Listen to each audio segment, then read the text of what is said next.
সন্তান গর্ভে ধারণ করার মুহূর্ত থেকেই প্রত্যেকটা নারী মা হয়ে ওঠে। আজকে এমনই একটা মায়ের গল্প বলবো, যে হলো সঙ্গীতা। আজ সঙ্গীতার ছেলে 12 বছরে পড়ল, আর সেই উপলক্ষেই ও এই মেকওভারটা নিয়েছিল। আমিও ভীষণ ভয়ে ছিলাম, যদি সঙ্গীতার পছন্দ না হয়, যদি সঙ্গীতার এটা মনে হয় যে কেন আমি মেকআপ আর্টিস্ট দিয়ে সাজলাম। অবশ্য লুকটা দেখলে তোমরা কি বলবে আমি জানি না, তবে আমার ভীষণ ভালো লেগেছে ওকে। বাচ্চারা কিভাবে বড় হয়ে ওঠে তাই না, চোখের সামনে নিজে মা হয়ে সেটা অনুভব করি। তোমরাও এটা ভাবো নিশ্চয়ই। এটা হলো সঙ্গীতার ফাইনাল লুক। ওকে দাঁড়িয়ে আমি কোনো ফটো নিতে পারিনি, তোমরা এইভাবেই দেখে বলো। সিঁদুর ছাড়া কি কোনো লুক কমপ্লিট হয় বলো তো?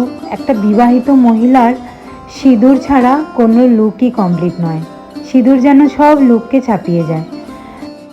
ও কিন্তু আই মেকআপ আর হেয়ার স্টাইলিংটা এরকম চেয়েছিল, আর সেই মতো আমি ফুলগুলো আলাদা আলাদাভাবে আনতে বলেছিলাম। তোমরা কিন্তু অবশ্যই জানিও কেমন লাগলো। আমার খুব ভালো লাগবে। টাটা।